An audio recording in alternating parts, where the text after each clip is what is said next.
அம்மையானவள் எமக்கு அப்பனானவள்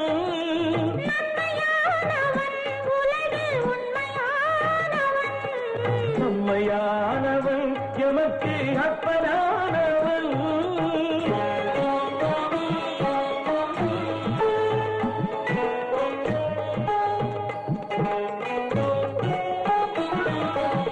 தாய்மை வென்றது பிள்ளை தவமும் வென்றது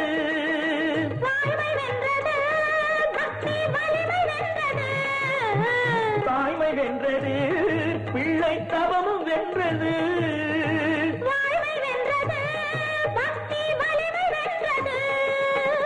நேர்மை வென்றது முருக நீதி வென்றது நேர்மை வென்றது முருக நீதி வென்றது